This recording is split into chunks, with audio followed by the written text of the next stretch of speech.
चलिए प्यारे बच्चों, आज प्रकाश चैप्टर के सेकेंड पार्ट गोलीय दर्पण के बारे में हम लोग आ गए हैं। क्लास 7वीं क्लास की बुक है एनसीईआरटी चैप्टर 11 और बीएससीबी की जो किताब है उसमें चैप्टर 16 पे है प्रकाश चैप्टर। तो आइए पढ़ते हैं आगे गोलीय दर्पण का खेल।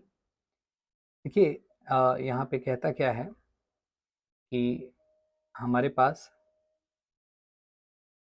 पहेली और बूझो, जो एनसीईआरटी की जो थ्योरी होती है उसमें दो लोग होते हैं, पहेली और बूझो। इन्हीं के माध्यम से एक कहानी के माध्यम से समझाने का प्रयास किया जाता है। एनईपी के थ्रू, नेशनल एजुकेशन पॉलिसी के थ्रू ये प्रोसेस किया गया है कि कहानी के माध्यम से आपको समझाया जाए। तो मैं ये वाला टॉपिक पढ़ रहा हूँ, आप इसको समझिएगा। बुझो पहेली और बूझो सायंकाल भोजन के लिए प्रतीक्षा कर रहे थे। बुझो ने स्टेनलेस इस्पात की एक प्लेट उठाई और उसमें अपना प्रतिबिंब देखा। अरे, यह प्लेट तो समतल दर्पण की भांति कार्य करता है। मेरा प्रतिबिंब सीधा और समान साइज का है। पहली ने अपना प्रतिबिंब इस्पात की चम्मच के बाहरी अर्थात पीछे वाले पृष्ठ पर उपयोग करके देखा। पहली ने कहा कि बुझो, इधर देखो, मैं भी अपना सीधा प्रतिबिंब देख सकती हूँ, यद्यपि यह साइज में छोटा है। यह चम्मच भी एक प्रकार के दर्पण की भांति कार्य करता है। आप भी चम्मच का कोई वक्रित चमत्कार पृष्ठ का उपयोग प्रतिबिंब को देखने के लिए कर सकते हैं। अब चम्मच के भीतरी पृष्ठ क्रियाकलाप 11.5 पढ़ रहे हैं हम लोग यहाँ से। स्टेनलेस स्टील के या इस्पात बोलिए कि एक चम्मच लीजिए। चम्मच के बाहरी पृष्ठ को अपने चेहरे के पास लाइए और इसमें देखिए कि आप इसमें अपना प्रतिबिंब देख पाते हैं।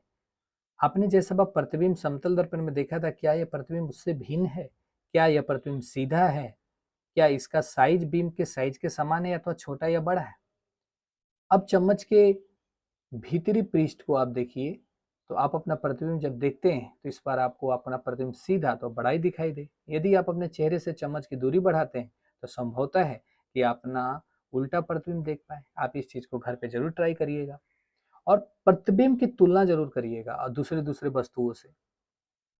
चम्मच के वक्रित चमकदार पृष्ठ एक दर्पण की भांति कार्य करते हैं और इसी दर्पण को हम गोलीय दर्पण कहते हैं। देखिए ध्यान से, चम्मच के आकार पे हमने गोलीय दर्पण इसलिए कहा क्योंकि गोलीय दर्पण का मतलब होता है, देखिए समतल दर्पण का मतलब क्या था? समतल दर्पण वो दर्पण है जिसमें परावर्तक पृष्ठ समतल होता है, यानी कि सरफेस की तरह एक सीधा होता है, और जिसका परावर्तक पृष्ठ गोलीय हो उसको गोलीय दर्पण कहते हैं।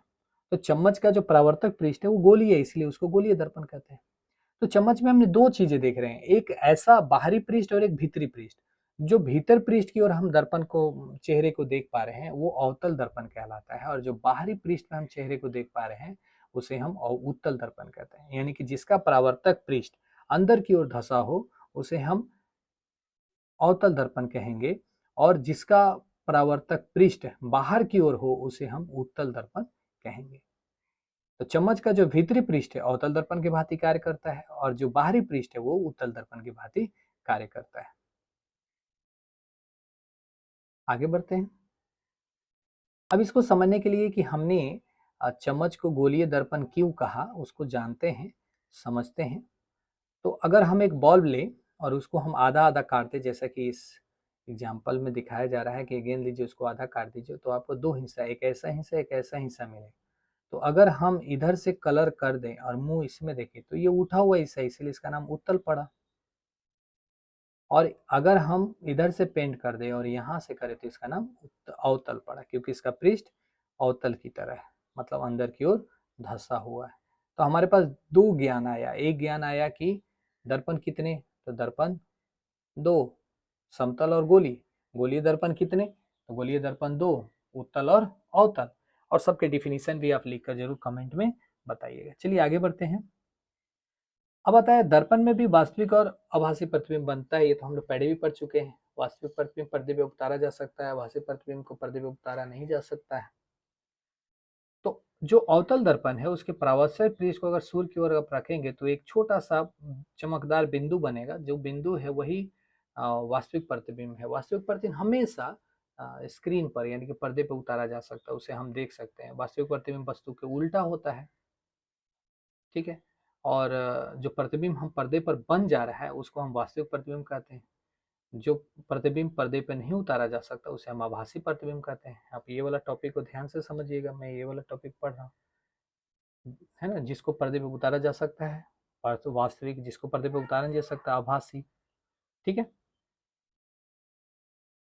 क्रियाकलाप 17 में आप देखिएगा, वह 11.7 में, कि कैसे यहाँ पे दो मोमबत्तियां रखी गई हैं और धीरे धीरे उसकी जो दूरी बढ़ा जा रही है। तो जैसे जैसे दूरी बढ़ रही है वैसे वैसे उसका जो प्रतिबिंब बनने का जो क्षमता है, पहले पास में है, जब प्रतिबिंब पास में है यहाँ पे, तो इसका जो इमेज है वो उल्टा बन रहा है लेकिन बड़ा है, और जैसे इसकी दूरी थोड़ी सी बढ़ा गई तो ये छोटा बन गया। तो ये क्या आप देख रहे हैं कि पर्दे पर मोमबत्ती की जो लौ प्रतिबिंब प्राप्त करने का प्रयत्न किया जा रहा है, इसमें दर्पण पर्दे को दर्पण की ओर और दर्पण से दूर समय तक सरकाने पर हमें अलग अलग वास्तविक और आभासी प्रतिबिंब बनते हुए दिख रहा है। साइज का जो लॉ है वो कुछ बड़ा, कुछ छोटा, कुछ उल्टा, कुछ सीधा, ऐसे बनता हुआ दिख रहा है। तो एक छोटा सा आपको यहाँ पे दिया हुआ है, क्या कहते हैं, एक्टिविटी, इसको आप करिएगा एनसीईआरटी वाले बच्चे। हाँ, किसी अवतल दर्पण द्वारा बिंब की विभिन्न स्थितियों के बने प्रतिबिंब कब उल्टा बन रहा है, कब छोटा बन रहा है, कब वास्तविक बन रहा है, इसको आपको देखना है। अब आते हैं कि अवतल दर्पण की बात हम कर रहे थे, तो अवतल दर्पण के एग्जाम मतलब हमारे पास उपयोग कहाँ कहाँ है, हम कहाँ कहाँ इसका उपयोग करेंगे। तो हम देखते हैं कि अवतल दर्पण द्वारा जो प्रतिबिंब है वो साइज में बिंब से छोटा या बड़ा हो सकता है, तो इसीलिए प्रतिबिंब वास्तविक आभासी भी हो सकता है। यानी कि अवतल दर्पण में वस्तुएं जो प्रतिबिंब बनाएंगी दर्पण के थ्रू, वो हमें या तो वास्तविक मिलेगा या आभासी मिलेगा। इसीलिए इसका उपयोग कभी कभी अलग अलग प्रयोजन से भी होते हैं। जैसे डॉक्टर छोटे छोटे चीज़ों को, जैसे आँख, कान, नाक जब ऑपरेशन करते हैं या उसके बारे में ठीक कर रहे होते हैं, तो वो अवतल दर्पण का उपयोग करते हैं, जिससे उसका आकार जो है बड़ा दिखाई देने लगता है, और वो उसको अच्छा से समझ के स्टडी करके और उसके बारे में इलाज संभव कर पाते हैं। उसी तरह जो दंत चिकित्सक होते हैं, दांत के जो डॉक्टर होते हैं, वो क्या करते हैं, अवतल दर्पण का उपयोग करके दांत के अंदर झांक पाते हैं और उनको समझ पाते हैं कि हाँ ये क्या दिख रहा है, क्योंकि ये सूक्ष्म चीज़ है, छोटी छोटी चीज़ों से उसको बड़ा करके वो संभवतः देख पाने की कोशिश करते हैं। और उसके अलावा हम लोग इसका उपयोग हेडलाइट के रूप में भी, परावर्तक सतह के रूप में भी किया जाता है। अब आते हैं कि अवतल दर्पण हो गया।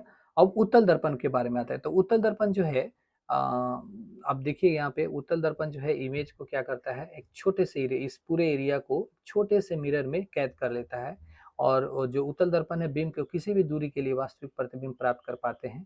क्या बीम से बड़े साइज का प्रतिबिंब प्राप्त करता है? तो नहीं, ये बड़े नहीं, बस लेकिन हाँ उस एरिया भर के जितना वो समाहित कर पाता है उसको वो उसमें बना देता है, जिससे चालक जो है पीछे अपेक्षाकृत अधिक क्षेत्र में इस चीज को देख पाते हैं। इसीलिए साइड मिरर में हम उत्तल दर्पण का उपयोग करते हैं। जैसे आप यहाँ पे देख रहे हैं साइड मिरर यहाँ पे उपयोग किया गया है। साइड मिरर में ये कार या बस जो भी कार का है, इसका साइड मिरर में सब कारें दिख रही हैं आने जाने का। तो इससे ड्राइवर जो है अच्छा से सचेत हो जाता है कि हमें अब आसानी से नहीं क्रॉस करना है, थोड़ा सा देख हो के करना है। तो दर्पण, गोलीय दर्पण के बारे में हमने यहाँ तक पढ़ा। अब अगली वीडियो में हम लोग कोशिश करेंगे कि लेंस के बारे में हम बताएं। तो बने रहेंगे, स्टे ट्यून, और सब्सक्राइब करिए, लाइक करिए, शेयर करिए। धन्यवाद।